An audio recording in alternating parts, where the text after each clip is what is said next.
up the top stars from Hollywood and from all over the world to entertain you on a giant screen with the few colorful motion pictures you've been hearing about and reading It's about. showtime, folks. Enjoy the show.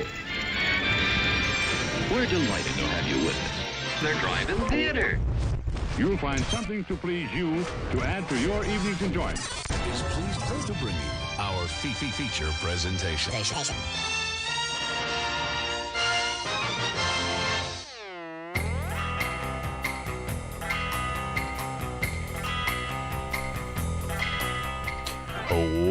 What up, everybody? How's it going? It is another Monday night. It is 8 o'clock Central Standard Time, and you are tuned in to the Drive-In Speaker Box. That's right. We're going to be talking about movies for you for the next hour. I'm your loyal host, Bo, the boom operator. I'm your super loyal host, Slick Doggy, the Grip. Well, yeah, and so here we are. We're here. It's another week. We're doing things. We're doing a show for you. If you get this show via podcast on wherever downloadable podcast you get them, you can join in live. I guess probably next week, since you probably won't hear this until then. But when you do, you can follow us on our Facebook, our Twitch, and our YouTube, and get involved over here in the chat, like Vince over here on Twitch already has been.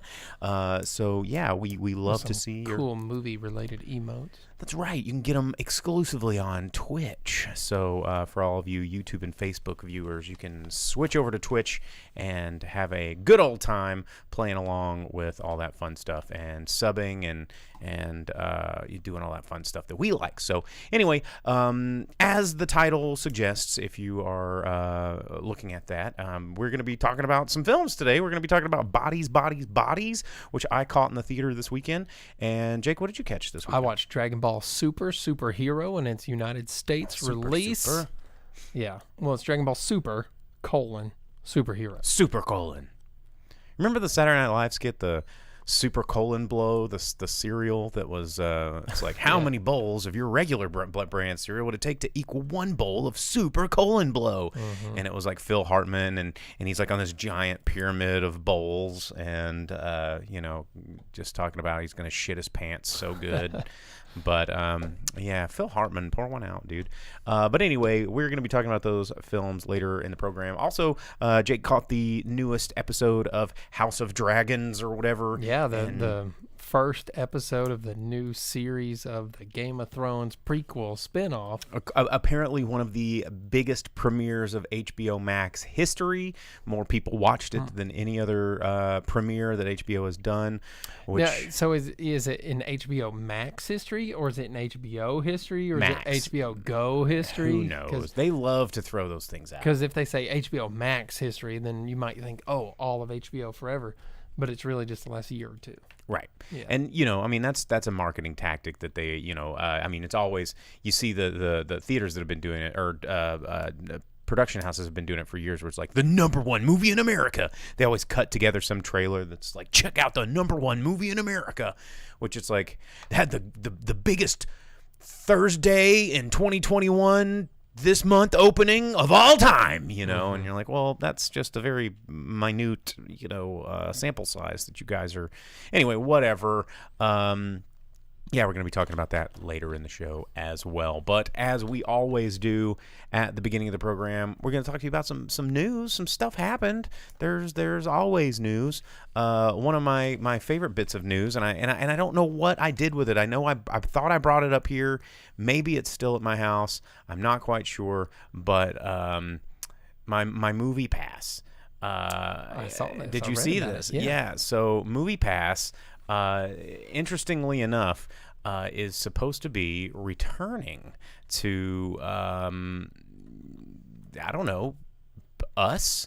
Like, what? Yeah, so it's coming back, and it'll be available on Labor Day, but as of this Thursday is when you sign up. Sign up, yeah. Yeah, August 25th at what time? 9 a.m. The article didn't say what time zone the 9 a.m. is, so be on alert for that. I mean, it's either going to be Pacific or Eastern. Yeah, never likely. Central. But you sign up for it, and it is limited how many people can sign up. It's going to be exclusive for real. For a beta, and you won't know that you get it until they send you an email and say, okay, it's time, and then you'll get to choose what tier you want. They have a $10, $20, and $30 tier on average, but that will change depending on where you live. So if you live in New York or LA, it might be probably a little more expensive. A little bit more, $35 or whatever. If you live here with us, it might be the 10, 20, 30 or whatever, but it's going to be some variation of that. You get to pick the tier, and then you have a certain amount of points that you get to use. So it's not unlimited like it was. It's not three. They've learned. It's not 3 movies a week like AMC A-List is, but instead you have a certain amount of points per month that you get to use based on whatever your subscription level is between the $10 and $30 tiers.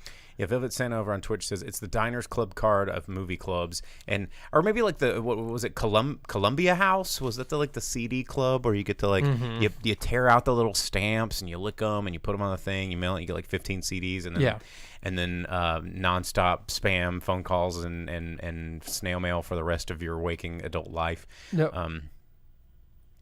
Did you not do Columbia House? We did the stuff like that. Yeah. It wasn't as awful. You get the 15 free, and then you just don't give them any money, and then they're like, "Well, wait a minute, that's not how this works." Yeah, I mean, it was a scheme I've seen, but at the same time, it worked out fine for my family. The thing about MoviePass, though, it's only working with 25% of the theaters in the country. Yeah, you might want to check. Well, and here's, it's interesting to see because MoviePass went away in 2017. It was sold to a private equity company, and then, quote, due to mismanagement or whatever, and they closed their doors. And it was really due to the fact that they let a floodgate of people subscribe to the service, and many people were using it all the time, but they didn't have the liquid capital to start paying for all of these tickets versus how many members they had. And so they're, wait a minute. So this time around, they're like, we're gonna make it a little more exclusive, a little more manageable for what we can and can't provide, and we'll see what happens. I mean, as you're seeing theaters are getting more popular again, people are going back out to the theater, and the streaming services, as Vince mentioned in our Discord over the past week.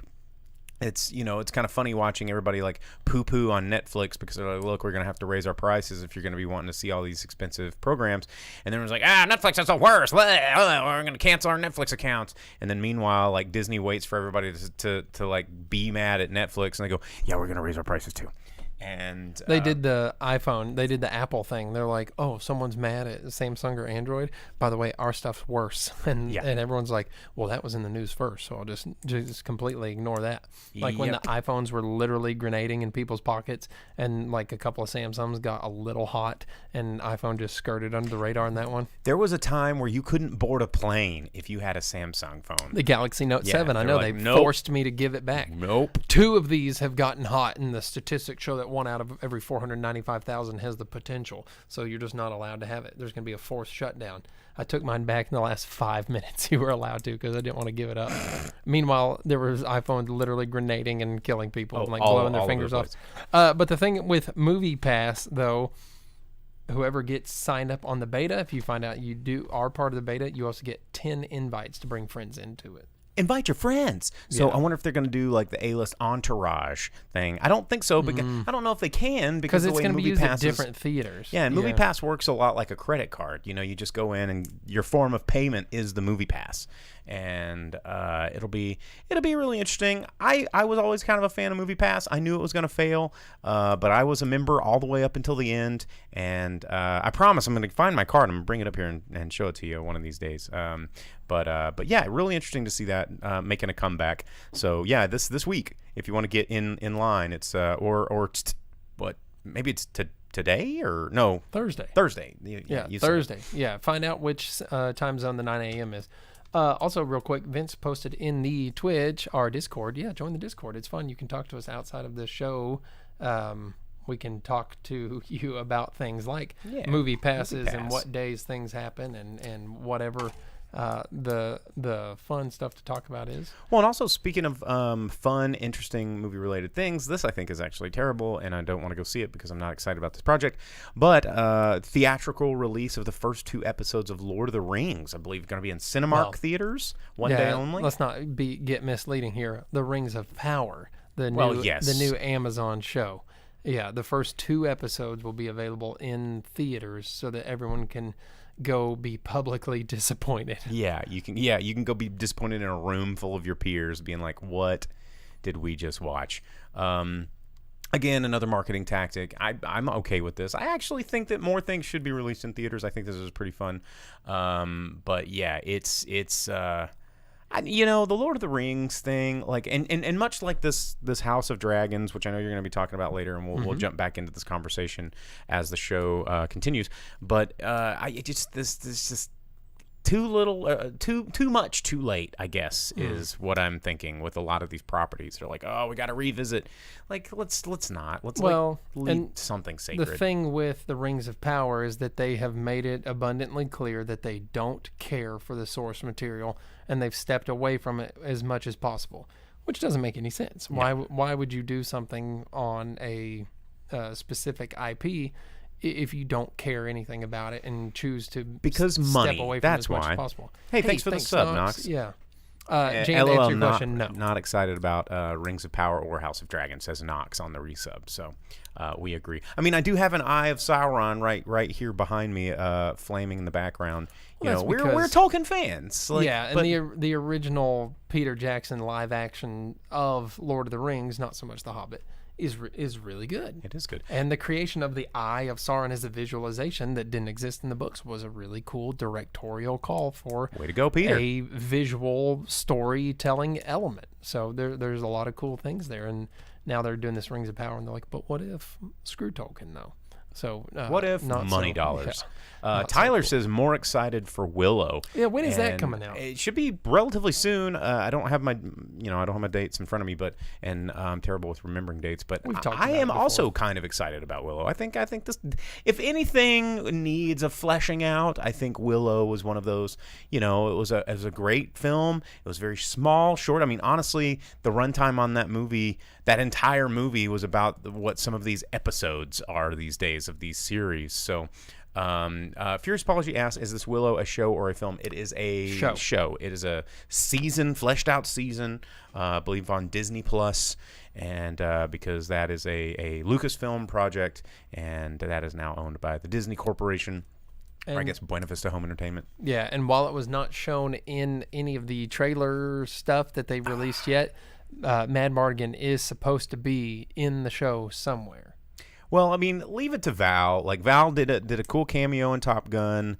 He's still a talented actor. He just has monster throat cancer and can't do talking stuff. Watch his documentary. It's really good. It's really good. It's called Val. If you've not seen it, it'll make you really appreciate him as just a human, and really, really, really great biopic. It's like a self-doc. Yeah, and his son narrates it, who you found out later lended his voice to the amalgamation of the voice for Val Kilmer in Top Gun Maverick. Yeah. Yep. Let's see what else. Speaking of streaming, online stuff. I talked about. I've been kind of talking about Sandman lately because it was the #1 on Netflix for like 2 weeks, and everybody's like, "Oh, so watched on Netflix, so great, Netflix. Everybody's watching this show. It's such a great show." I agree. It's great. It's a great graphic novel. It's a great audiobook. Audible did a phenomenal job on this production. Netflix did a pretty good job on this production. But Neil Gaiman is saying that season 2 may not happen because it's just too expensive, and here's where I get really just frustrated and confused about these streaming services, these Netflix, Amazon Prime, Hulu, Disney Plus, whatever, is, you're making really good stuff, but they're trying to make things so fast and hold our attention so quick and cheaply that, like, good stuff that people like, and if this was like, in a theater or box office, we're giving it money, we'd see more of it. But since it's like a TV show, and they're like, well, I mean, you all like it, but I mean, we could probably make stuff that you'll all watch just as much for a lot cheaper and a lot dumber. And the books, that's what I'm really curious about, how the financial viability of making these TV shows, because it is not about making good stuff that we love. It's about making shit we'll look at. And that's a terrible model, and it's so much of what everything in the entertainment business is turning into. I mean, just look at TikTok. Like, it is not full of good content. It is full of shit we'll look at. And they know this, and they're like, as long as we got your view, we don't really care what it is, as long as we make it cheaply, quickly, and get it out to you in the fastest way possible, so you keep looking at us. And then great shows like Sandman, or what could have been great shows like Lord of the Rings, just get hurried along and cheapened where they can, and it's a terrible thing.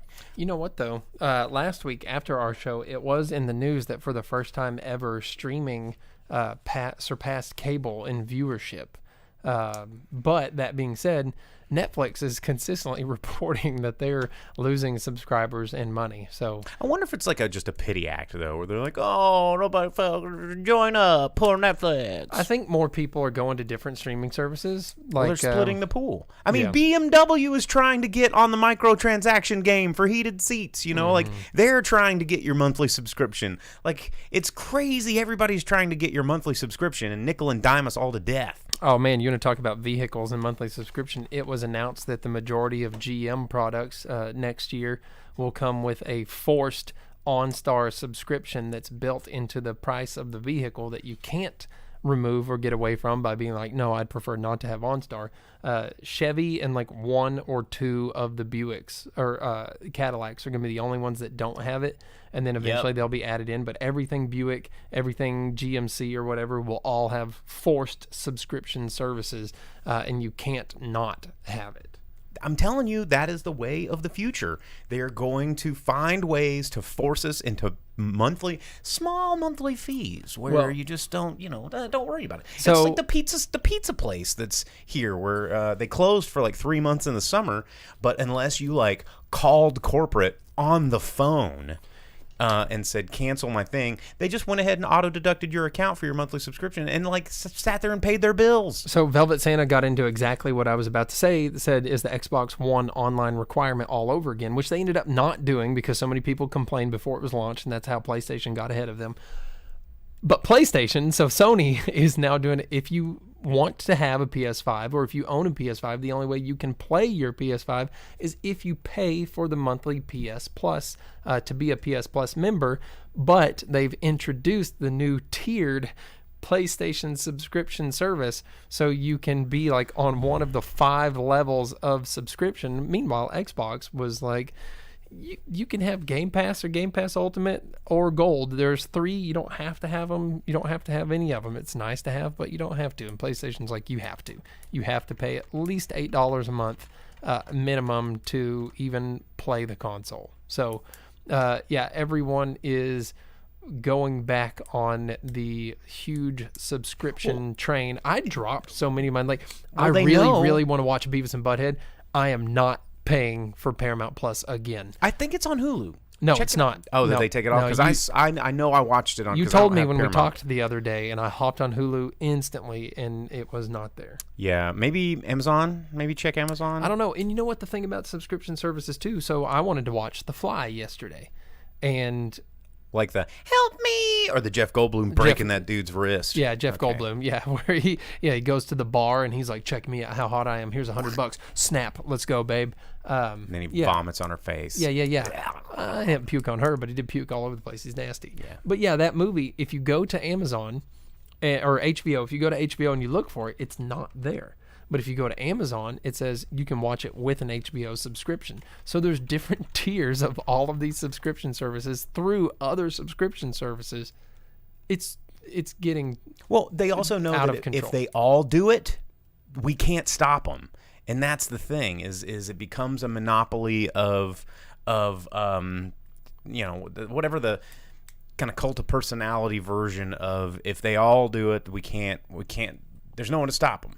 And it's all Vanguard and BlackRock. Like, where's my tinfoil? Let's just go ahead and put these on, and it's going to happen. And it's already a hard knock life out here for us normies. Well, you know what? Too, we used to be a big opposition to pirating, despite the fact we've probably both done it plenty of times. However, I used to have a rule. I had a rule, and this is for entertainment purposes only, that I would only pirate something if I couldn't access it by other means. Like that was my rule. That was my like the Robin Grips Hood foreign code. films. Yeah. Yeah. Like if it wasn't on a streaming that I could pay for, if it wasn't in a theater nearby, then I would download it. Yeah. A lot of Grips foreign films or something you had to do that with, or buy on VCD from your local Asian market. But yeah, Vince said he pirated something. Screw it. You know, which to that point, with the way that subscription services are getting out of control, I used to pirate quite a bit, I guess. You know, back when I knew a little bit more about computers and my way around the internet and things like that. But subscription services came out and things, and it made it easier to access things that I wanted. So I'd quit doing that because I really didn't need to. But now they're just getting so out of control. I'm like, teach me how to do it again. You know, I need to figure it out. They're gonna bleed us. They're gonna bleed us dry. But anyway, I thought that was interesting about the Neil Gaiman project, because it's a cool thing, and nowadays it doesn't matter if it's cool. It just matters if it's cheap, and it matters if... it's been that way for a while. Both versions of The Tick, wildly popular with fans, have an extreme fandom. The version on Fox, they canceled before they ever aired it, but they aired it because they knew that people would burn the place down if they didn't show the show, and the whole time we were mailing spoons to Fox to be like, that was the thing. That was the whole thing. You would put a plastic spoon in an envelope, send it to Fox, say, bring back The Tick. Yeah, and they never did, and then Amazon did it, and they had 2 seasons, and they canceled it before the second season was even over or aired, and it was so good. It was so good, amazing. And the crazy thing is, if you look at the ratings, like the number of 5-star ratings on the Tick Amazon show, there's like so many of them, just like I think in the tens of thousands. And then you look at other shows that Amazon just keeps pumping out, and it's like got 150 ratings, and they're like, well, we'll greenlight it again. Yeah, they even showed, like, during its airing, they're like, oh, The Tick is like the most popular show on all of Prime, but they had already canceled it and didn't care. Yeah, it's ridiculous. So they don't care about making it good, they just care about Vince says the guy who played Arthur in the Amazon version has an amazing movie podcast. Probably not as amazing as this one, but we're a little biased. But yeah, and Tyler quoting the Tick, "Not so talky now with a belly full of hell, are you?" You gotta love everything Tick. It's the coolest. Okay. I don't really have... I had a couple other news bits, but I don't want to get bogged down in too much of it. Paprika, the Satoshi Kon, another one of his classic films, looking to get a live-action adaptation, which I think is going to be terrible. Yes, I agree. Knives Out sequel coming out. It's been announced for Christmas release. And HBO had a sizzle reel that came out with the House of Dragons type thing.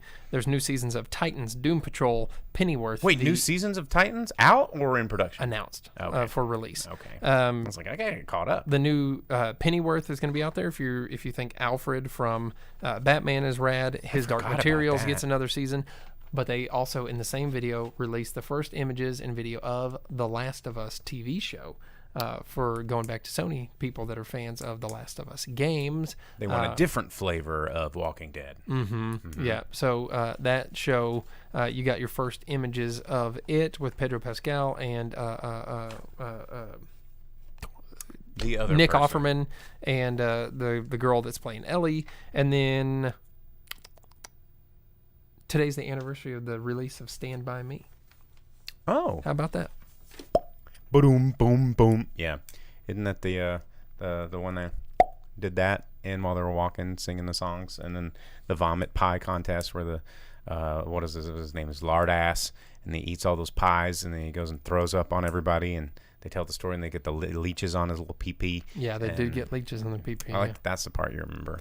Kiefer Sutherland being a big-time butthole man. Yeah, and then they go find a dead body, poke it with a stick, and it gets all serious from then on out. That's a really interesting movie. Like, you look at movies like Stand By Me, movies like that don't get made anymore. Good movies. Yeah, it's very, very, very good movie. Story-driven movies. It's a story. Like, that movie's not really about anything. It's just about this snapshot of these kids' lives and like this time, this moment. And even though it was a Stephen King, it's not scary. It's not a horror movie.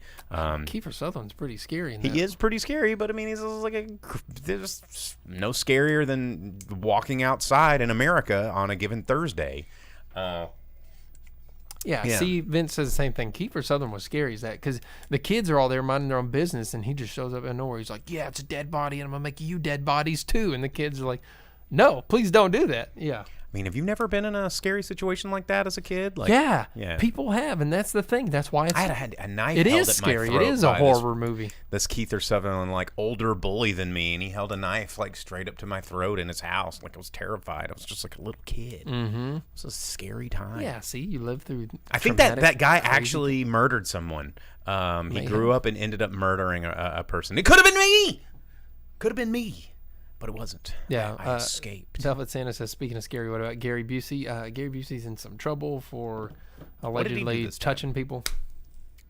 Touching our hearts or like touching our private parts? Like their butt cheeks or something. Yeah, Well, but I mean, like if Ezra Miller can do it, like Gary Busey just needs to be cast as a superhero and then everything will be okay. Oh, but Gary Busey has like the legitimate excuse that Of he being has insane? brain damage Yeah. from a motorcycle accident, man. Or just crazies.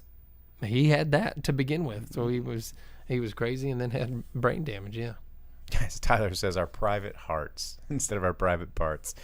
Anyway, so yeah, that's what's going on in the news. We need to move on for time's sake. Just real quick, Steven Seagal, you want to talk about crazy? Steven Seagal was in the news. He's doing insane things in Ukraine and Russia. Look it up. What? I've defended Steven Seagal on the show before, and I'm not going to do that anymore. Oh, So I'll defend his movies. Him. Please keep me away from him. Steven Seagal. He went in front of like a mass grave of Ukrainians and said it was Ukraine's fault and was like, "Go Russia" or something. Oh He's my insane. God, He's Steven a crazy Seagal. person. Yeah.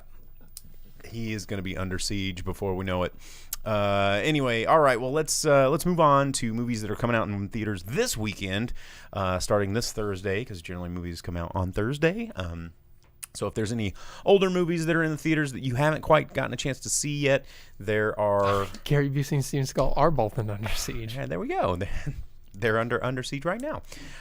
If you, like I said, if there's a film playing in the theater that's been out for a minute and you haven't got a chance to see, always try and check it out before Thursday hits, because that's when those older ones kind of get swept under, especially on a weekend like this, because there are two big releases coming out that are going to knock some of those little movies out. And we will start with probably the less popular of the two.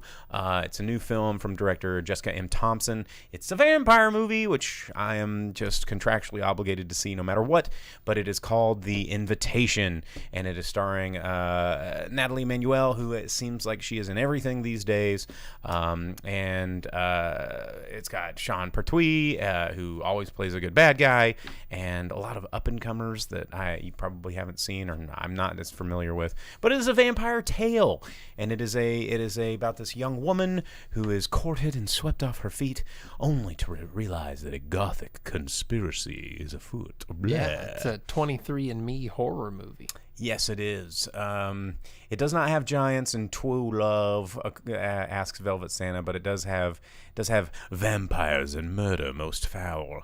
The premise is she gets this invitation to come, overseas. She takes a genetic test or whatever, and they woo her away to the motherland, and they're all a bunch of vampires, and they want to turn her. And I guess the trailer gives away so much, and I guess she turns into, the classic final girl and starts slaying vampires with skills that, only a regular everyday journalist in New York or wherever the hell she lives, quote unquote big city, and yeah, just all these skills imbued to defeat creatures of the night that have lived for thousands of years practicing ancient martial arts just because they're bored, but we'll be able to stop them. But yeah, like Tyler said, the trailer should have stopped before the last few shots, because it shows her murking out a couple of them, and it's like that would have been an exciting thing to see in the movie.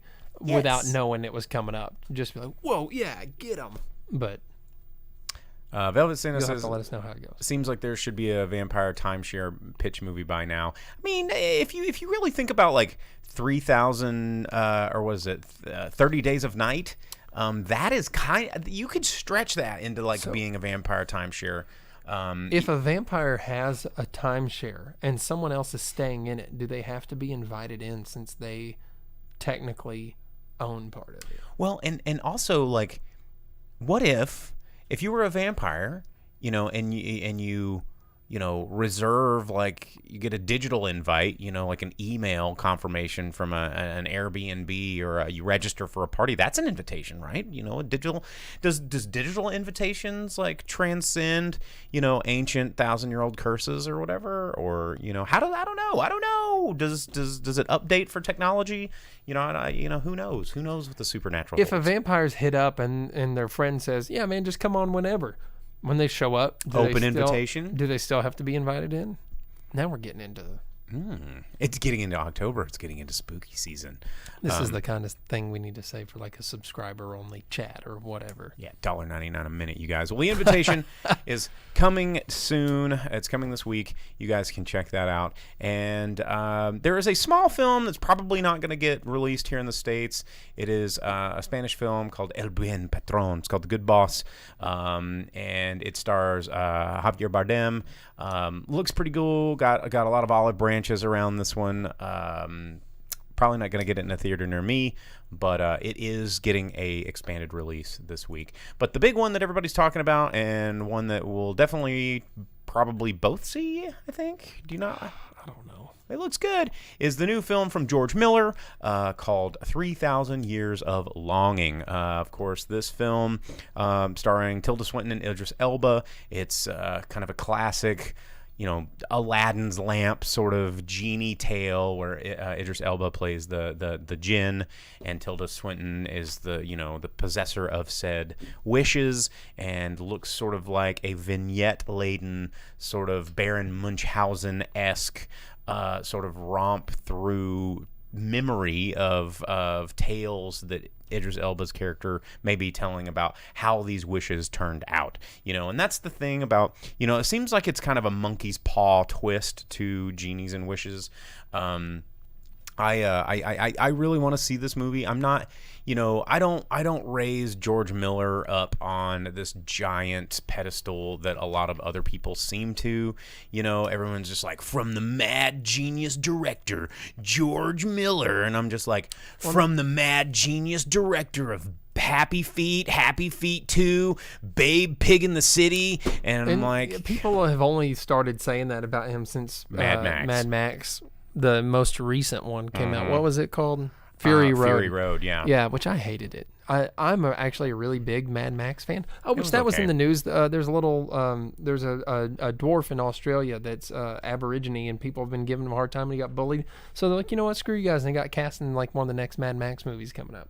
I don't know if it's Furiosa or the next there's sequel. two. There's Furiosa, which is currently filming right now, and they haven't announced another.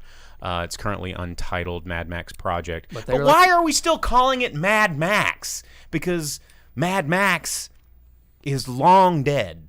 Like, there is no Mad Max in these. It's supposed to be in the same time, but Tom Hardy was not. He was not Mad Max. Yeah. He was a guy in this world. And he barely did anything. It's just, Mad Max. Why don't we just call it Road Warrior Furious? Because Road Warrior could be any character. It's a Mad Road Max Warrior. is the Road Warrior. Yeah, but Mad Max hasn't been in. He wasn't in Fury Road, and he's not going to be in Furiosa. And he wasn't. He was in Fury Road. I mean, Tom Hardy is like supposed to be Mad Max. It's just was he? Yeah, he was Well, Max. then that's dumb. Exactly. Yeah, that's kind of been the whole stance that I've had since the movie came out, is that it was dumb. Very dome. And that was a lot of people's like first introduction to Mad Max or whatever for some reason, because they've never known about like friggin' leather daddy dune buggy puppy. That guy. Little puppy. I guess I just completely blocked it out of my mind that Tom Hardy was supposed to be Max. Yeah, he's supposed to be Max. Because why not just get insane Mel Gibson to be like old Max? Yeah. He's like, why not just continue? Because he's a crusty, insane like gun wielder in all of his movies anyway. Like let's do it. Oh, and David over on Facebook says, well, how about we get a Mad Max scene? Like that seems Furiosa. like we're let's call it something else. Let's just ditch the. Let's stick to the Road Warrior. I think we're probably smart enough. Well, no, we're not. As a population, we're not smart enough to make the connection. That's why they do this. It's because to attach it to an already existing property. But yeah. Anyway, well, What are we even talking about? That's right. We're talking about 3,000 Years of Longing, which has nothing to do with Mad Max. It has everything to do with George Miller's new film, which is coming out in theaters this weekend. So we're definitely going to be talking about one of these movies, whatever I have time to go see, and whatever I can twist Jake's arm into going and seeing. Yeah, with I'll me. watch the Genie movie unless I can find something better. But what about the other movie? You don't want to watch? Okay, whatever. The vampire movie? Yeah. No, not really. Well, maybe scared of vampires too. No, it just looks real dumb, dude. It just looks like it looks like something I'm just not really into, man. Just not really into having nightmares when I go home, dude. That's what I'm saying. Yeah, I'm not, bro. I really don't want to have nightmares. Well, speaking of real life nightmares, Velvet Santa on Twitch just said something that we haven't really talked. Well, we have been talking about it quite a bit on the show, and we're going to talk about it again right now. But this is the last and final weekend of the 112 Drive-In coming up on us. The 112 Drive-In has been in operation for almost 80 years at this particular location for 46 years, and its final weekend is this weekend. And there's a lot of people arguing about it online. There's a lot of people saying, "Well, why doesn't somebody vote?" And that's one of my least favorite things when We've talked about that a lot. Somebody else says, "Why doesn't somebody else do this thing I want?" And a lot of reports, depending on what side of the fence you're on, the people retired, they sold it to a person, the person's going to develop it, and it sucks. It sucks for everybody. Jimmy Terry finally retired. Is he still alive? I don't know, but 86 says, "I know Jake is into some stuff like the Macho Man." Macho Man, yeah. But the 112 Drive-In, it's a piece of history. It's a piece of Arkansas history. It's a piece of just cinema history, really. There's not many drive-ins left. I think there's under 400 left in the United States. As Knock Solid said over on Twitch, that drive-in could have been popping. Yes, there's a lot of missed opportunities that this drive-in didn't take because they're very old school, which was a part of the charm. They could have updated the time, but they didn't, and unfortunately, we can't change that time. But this past weekend they had Twister and was it Grease maybe? Were the two movies that were playing? Because Twister's the only one, or no, it was Wizard of Oz and Twister, I think. Maybe two tornado movies. And then this next weekend, it's going to be the final weekend. They're playing, maybe that's the Grease weekend. Yeah, Grease and Footloose or something like that. Something like that. Two movies that I really could care absolutely less for. We went and watched Footloose at the drive-in together. I know. Well, not my favorite, but I went because it was the drive-in, and it was Dirty Dancing and Footloose double feature. I went for Dirty Dancing. I stayed for Footloose. You'll put me in a corner for the drive-in, but the drive-in, I've had a lot of great memories there. It's going to be really sad seeing it go, and I definitely think that a lot of people feel the same. But it's one of those things that, unfortunately, the dollar wins. Yeah, especially considering the church across the street now, getting down 112 is going to be like a 2-hour journey for the 25 yards of road. And then, especially when they put all the residential, mixed-use development that's going to be down there. But that's how it works, guys. I mean, if there's anything that you've learned by watching the Drive-In Speaker Box all these years, is that, it doesn't matter what we like. It doesn't matter what we don't like. It doesn't matter what's PC. It doesn't matter what's, diverse or checkmarked. It matters what we give money to. And if there is a drive-in, the drive-in they probably wouldn't have sold it if we were just packing the sucker out all the time and they were making money hand over fist. They weren't. People are like, "I can't believe it's $10 for a whole car. It's so expensive. Golly, 2 movies for $11. It used to be 45 cents when my nana went here in 1948.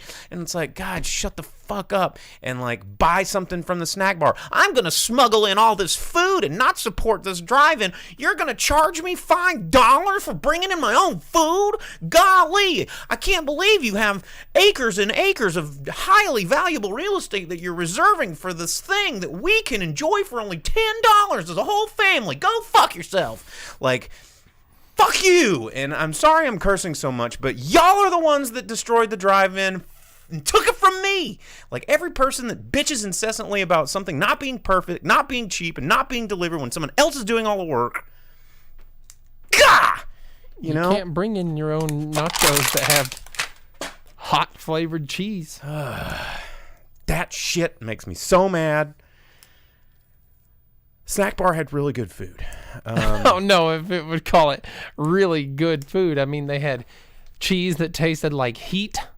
You know, just a flavor of hot. Like if you were to put a pickle, a spoon over a flame and then stick it to your tongue, that's what the cheese tasted like. You know, that nachos. kitchen was always You could get a clean. pickle. You get a crispy chili dilly at the drive-in. You know, and like you'd see those commercials, it's like, let's go all to the lobby and get ourselves a snack. And they had the shit. They had the hot dog. They had the pickle. They had the. You could get like a Frito pie or whatever. Yeah, it was so good. And you know, the only thing that was weird is they put like cellophane over their popcorn buckets because you know, a couple of the people that work at the drive-in were like humongous, you know, germaphobes, and so everything was incredibly sterile and incredibly, you know, individually packaged and in, you know, but yeah, it was a clean place. It was a great place. Gonna miss it. I don't know why the drive-ins lean at the playground at the front of all drive-ins. That's always been a really weird thing. But anyway, all right, I'm gonna drink some tequila and calm down, because like I'm really torn up about it, guys. Like it's sad, but we're hitting the point. We got to start reviewing movies because we only got 20 minutes left in the show. So I'm gonna let Jake take over. We're gonna talk about Dragon Ball Z, super duper hero guy. That's all I want to. Okay. Okay. Well, then talk about. Like, I'll do the House of. Yeah, let me do the House of Dagrons. Dragons first. Okay. Yeah, the House of Dagrons. Just because it's the easiest one to go into. Game of Thrones prequel spinoff. It makes it very clear it's 172 years before Daenerys Targaryen because she's the big one, and it's about the House Targaryen and their time in charge and when things were peaceful. Except the whole show was nothing but naked butts and ding dongs and people getting their faces beat in because Is this the new one? Yeah. Because someone didn't like the way they looked, you know. So there's the whole episode takes place around the king and his ding dong. He's finally having his wife has a child that she's carried to term because all other attempts of this have failed and they've been miscarriages or stillborns or whatever. And this is finally the one to be the one. But she ends up, it's a breach and they have to decide whether it's going to be the super secret art of the Maesters, which is a C-section or whatever. And he has to make the decision. And the whole thing is like, why can't a woman be on the throne? Can't believe they won't let a woman be on the throne. But eventually it's like he's going, I'm going to put my daughter on the throne because Doctor Who, my brother, is evil. And it's very clear that the inbreeding has gotten to his brain much in the same way that it did every other you know, character on the throne in Game of Thrones that you saw, like Daenerys and her weird brother Jack. What was the kids? What was the king that everyone hated? Joffrey. Yeah, Joffrey Baratheon. Basically the same thing. The inbreeding has made his brain mean, and he takes it out on people when he's not supposed to. But You've got the mean brains. But this time you get dragons from episode 1, so you get to see a couple of big dragons. They all kind of look different. I heard they're more like wyverns. Well, yeah, I mean, that's how it was in Game of Thrones, too. They have their arms and wings are the same thing. So they don't have 4 legs and wings. Instead, they have 2 wings that they walk on and legs. So, yeah, much more wyvern-like. But all in all, you get a little bit of hint of Game of Thrones music. You get to see King's Landing or whatever, you know, and that it sets it up for the rest of the show with Matt Smith being a eyebrowless evil Targaryen versus the good guys of the peaceful king and his daughter who's king to be. And you find out that the secret that all kings of Targaryens know, whether it be king or queen, is that the reason the Targaryens came to Westeros in the first place was because of the prophecy of the Song of Ice and Fire from a dream that one of the Targaryens had. So it turns out the Targaryens knew about this the whole time, and they kept it a secret amongst themselves and didn't tell anyone. So the whole title of Game of Thrones, A Song of Ice and Fire, and the prince who was promised is like a Targaryen dream that they had one time. It's dumb. I mean, it turns out it's kind of more the same, you know, of like mid-run Game of Thrones where it had like introduced dragons and people were like, well, this is kind of cool, but it had started towards that boring path a little bit. It wasn't the same exciting Game of Thrones. Well, it's been, you know, so long since this thing began. It gives you stop. It gives you a little bit of everything that you got from all the other 7 or 8 seasons of Game of Thrones, like It's like, here's some inbreed people, and here's some Baratheons, and here's some jousting. Here's a dude having his dick chopped clean off in public and thrown away. Well, they were like, that's what everybody loved about the first one. Yeah, so they're like, this guy's hand's cut off. This guy's wiener's lopped off. These people are sexing in front of everybody. These guys are mad at each other. The Hand of the King is causing some trouble because people don't like the way he does things, even though he's the one dude doing the right thing. It's sad that 11 years ago, season 1 of Game of Thrones came out, and they're still kicking the same horse, it's doing the same stuff. Yeah, it's been 11 years, guys. Let's let it go. It takes every season of Game of Thrones, even talking about the Frozen boys, and it just wraps it all into like a single episode. It's like, remember this, remember this, remember this, remember this, remember this, remember this, remember this, remember this. Hey, there you go, episode, we're done. And Velvet Santa asks, is it better or worse than Dragonheart? Worse, dude. Dragonheart rules. Dragonheart, the first movie, not including... Because the dragon could talk. Yeah, not including all of its spin-offs and stuff. The original Dragonheart is sick, and I had every toy. I had every single The toy. subsequent spin-offs were not as sick. They were. I've talked at length to people about like the peeling open of the scale and the plucking out a piece of the heart and giving This it time to... I get the reward and you take the fall. Yeah, or but it whatever he turns says. out the kid, he gives his heart to his regular Joffrey Baratheon too, huh? And he has to team up with old Kevin Costner to win his heart back or whatever. The original Dragonheart's really good. It's not bad. Well, you can follow along with the rest of the show. Are you going to keep watching it, or maybe if I'm bored or something? Yeah. I don't know. Tyler said it's really boring, like really boring. So yeah, I mean it's more the same? Yeah, it's more the same. It's whatever. We'll see how it goes because the previews for all the next episodes are like dragon battles and naval It'll be interesting to stuff. see if it gets more than a season. I'm sure it will if everybody talks about it online, but who knows? It's just Game of Thrones had that slow build of being like, here's a world of reality and magic is slowly introduced and now you have magic, and this one's like dragons, dude. Full on. Yeah.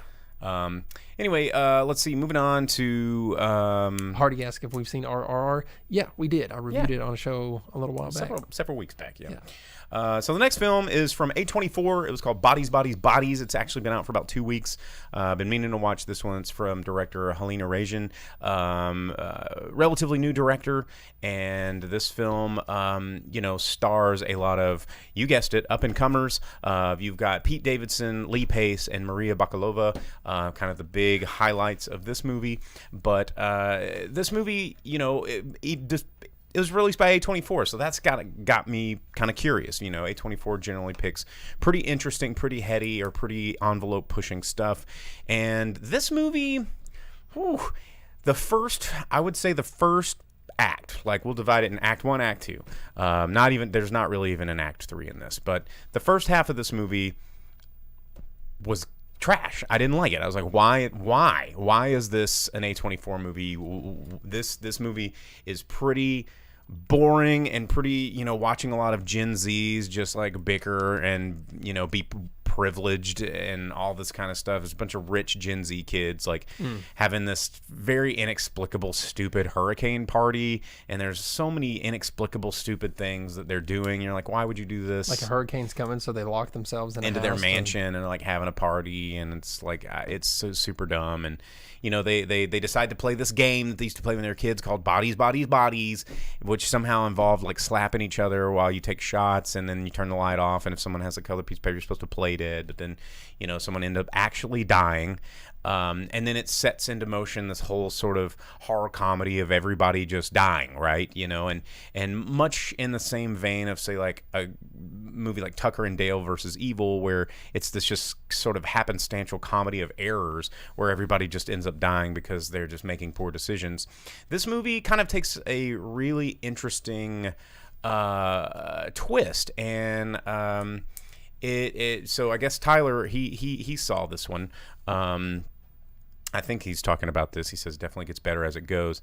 By the second half, I was kind of sold. There was one particular scene that really just framed the entire movie for me and really made me understand why A24 picked this up, because it went from a horror comedy to social commentary about Gen Z really fast. And there is a scene where 4 of the remaining characters are all in the same room, not trusting each other. You know, there's like, it's a whodunit essentially, but they Like all the Thing. yes, very They much start like the Thing. burning each other to see who freaks out. But what happens is, you know, it's a group of people that have known each other for a while, and like 1 or 2 outsiders, but it starts exploring all of these weird ideas that, you know, about how we live in internet culture and, you know, social media culture and all these microaggressions and being fake to most of the world and not really revealing your true selves, and like all of these sort of just like crazy microaggressions that people deal with day in and day out, even with some of your own close and personal people, because no one is really honest and genuine with anybody anymore, you know? And all of these things kind of like start to unfold in this big argument that lasts way too long, to a point where it becomes real, and everything that has happened in this moment becomes plausible from this scene. You're just like, oh, okay, I get how broken and stupid these people are, and the rest of the movie starts to make a whole lot more sense. And then you become invested in it. And then it kind of sticks the landing. You know, I won't give away the ending, but it was exactly kind of what I thought was going to happen. But it was really, really interesting to see this flip, like right at the beginning, you know, right in the second act. It's like, oh, wait a minute, I see what you're doing here. You just made this movie a lot smarter than the first half of this movie made me think it was going to be, because the first half of this movie made me want to punch someone. And I think that was by design, and I wasn't mad at it. By the end of it, I had a lot of fun. Tyler over on YouTube quoting "He's a Libra moon," which was a pretty funny scene by one of the characters. You know, she brings this date over, and they're like, "How long have you known him?" And she's like, doesn't even know his last name, and he goes, "But he's a Libra moon. That's got to say something." And it's just like shit you see on the internet and shit you hear. I mean, we live in a college town. It's back to school season. The conversations I overhear at work are very much like this, and it's kind of like this foreboding prophecy of the end of days, of like how terrible our culture is spiraling into its own self-implosion. But yeah, in that respect, I thought it was kind of interesting. Is this a great movie? No. Would I watch it again? Probably not. Did I have fun watching it? Sure. If it's on Shudder or something and it's October, yeah. If I'd never seen it, I'd check it out and I'd recommend it to someone, but I'm not going to put it on a pedestal. I definitely don't think it's required viewing in a theater either. Like, if you want to catch it on some streaming services when it comes out, go for it. But it's a fairly good time. You know, it does not follow the same sort of final girl trope formula that a lot of horror movies do, which was kind of refreshing. It sets it up like you're gonna get like a final girl scenario, but you really don't. So Elderly Child says, "Hey, what's up, y'all? Could someone throw the Discord link in the chat, please? Thanks." I'm gonna leave that over to our Twitch mod Vince to toss that one out there. Well, Velvet Santa asked the question: is it pants worthy? Is it pants worthy? Probably not. I mean, I love seeing movies. I went to go see Minions in theaters. Like, I put on pants for that. I think the theater is pants worthy. So there you go. I put on pants and I enjoyed it. So there you go. There you go. All right, Bodies in theater right now. So the last movie we got to talk about, or is Mr. Weeaboo Man over here is going to talk about. No, I took the hit for you, Mr. Weeb. Oh, you took the hit for me. Yeah. Well, let's just go ahead and get your statue that you have over here. Or your Gogeta's not in this movie. Well, bro. he is a Dragon Ball guy. Yeah. Well, let me see him. he's a Gogeta, Super Saiyan, Gogeta. Yeah. So yeah, I watched Dragon Ball Super Superhero because it was released in the U.S. finally Thursday after all of the wait. And you know, it's something that it's a big theatrical release of Dragon Ball, one of the canon movies for Super, because Super's supposed to be all canon in its movies. But they did it in a unique way by animating the whole thing in like 3D CGI rather than a 2D style animation. And while it looks okay compared to things like the Super series, when you put it next to something like Dragon Ball Z, it kind of takes away the spirit and heart of it, and it's not as fun, and the action is a lot more dull than what it would have been through Z.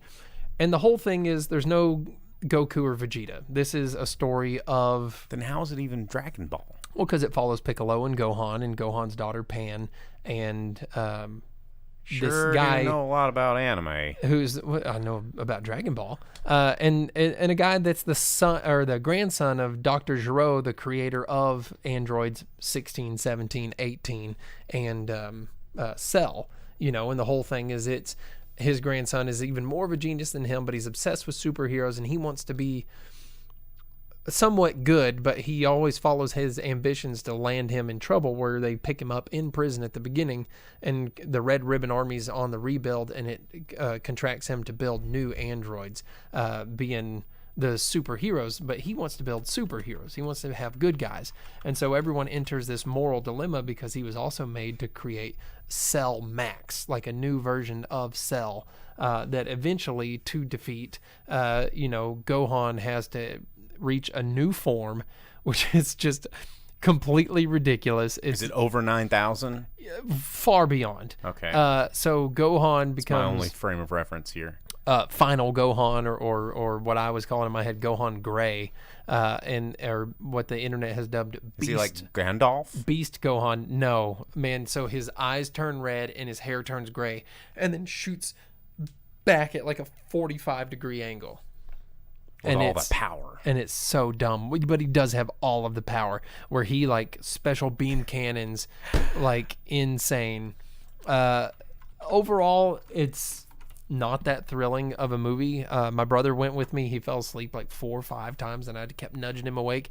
And at some point after I nudged him awake, not gonna lie, I kind of dozed off a little bit too. There wasn't much to it, and I don't know how much of it was the movie and how much of it was the theatrical showing of it by our local theater that had it, because you couldn't really hear the music, you couldn't really hear the fight scenes, but the vocals, the audio track of the vocals was there. And you saw it at our AMC, right? I did. I watched it at I AMC. will say that our AMC theater, I mean, we're both A-list members. I'm loyal to AMC, but I will say that some of their technical prowess is lost at this theater. They don't know, like, if things go out of focus, or if their stereo goes out of sync, or if there's rear channels not firing. They do not know what to do. They're just like, we're sorry, sir. Yeah, if the masking is off or something, yeah.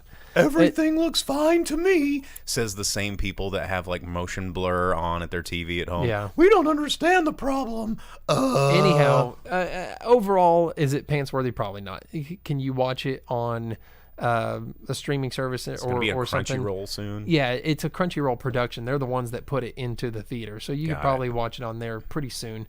That's probably where you'll want to watch it. Thanks, American business. Yeah, nice. It'd be okay to watch in tidbits too, kind of separated out, because overall it's kind of really slow paced, and the whole thing is that they're goading Gohan and Piccolo into fighting them so they can prove that androids are better, and then eventually, of course, they're not, and the real superheroes win over the fake ones. But if you're a Dragon Ball fan, it's kind of up in there. I like Dragon Ball, but I am kind of on the fence about it. I don't know how I felt about it. Gohan's my favorite character, but at the same time, they kind of do him a bit over the top and ridiculous. So there you go. I mean, I don't know. There's not much to it, honestly. There's one Easter egg at the end of the movie in the credits for Dragon Ball fans that would make a lot of people happy. So maybe check it out for that. Otherwise, just wait. There's no reason to go running out to the theater for it, honestly.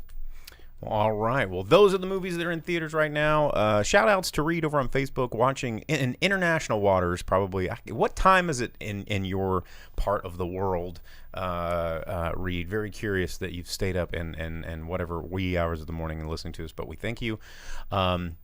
Yeah, and speaking of, wherever you're listening, you can make sure to download our podcast, Take Us on the Go, or you can watch the older episodes of these. I would say the YouTube is the best place to find older of the video episodes. Twitch only saves 2.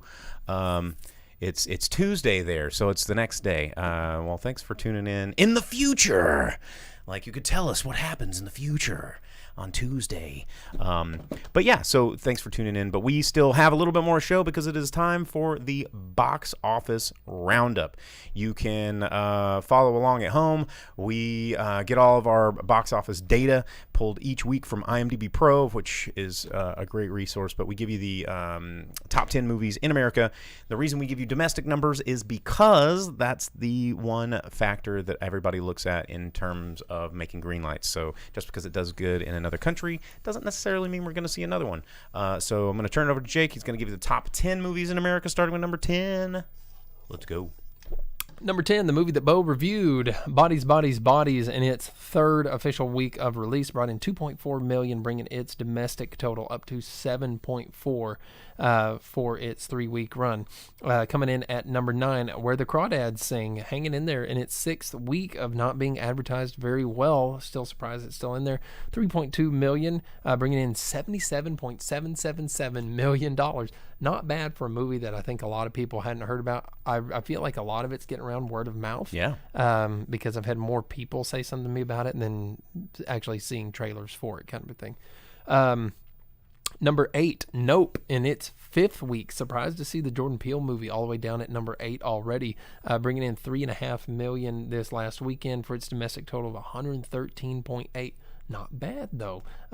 Killed it money wise. So he's gonna have any project he wants greenlit for a while. Thanks for the nice sub, American Business. Thank you. Coming in number 7, The Minions: Rise of Gru movie in its 8th week, bringing in $350.25 million. So all of the dollars for Minions. 6, Thor: Love and Thunder in its 7th week, Still bringing hanging in on. $4 million for a total of only 332. Still behind Minions, despite being ahead of it in the weekly total. It has catching up to do if it wants to even think about coming over Minions. Number 5, DC League of Super Pets, sticking with the animated and the superheroes in its 4th week. What's that? $5.6 million, bringing in a total of $67.4. Probably not what DC. They've been and Warner advertising Brothers it is hoping for. really heavy, especially in the theaters. Well, but and it's a Rock. It has The Rock and Kevin Keanu Hart. Reeves. Rock and Kevin Hart, like that's the combo that's in all movies. Yeah, but Dwayne Johnson, Keanu Reeves, it has big names, and it's not bringing in the big money. So we'll see where that goes. But talking about big money, Oh man, this is crazy. in its 13th week of release, king of the box office, coming in number 4, Top Gun Maverick. This movie is brought still in making tons another of money. $5.9 million for a domestic total of $683 million. Its worldwide total, nearly $1.5 billion. That's so insane. Yeah. So insane. Killing it, doing great.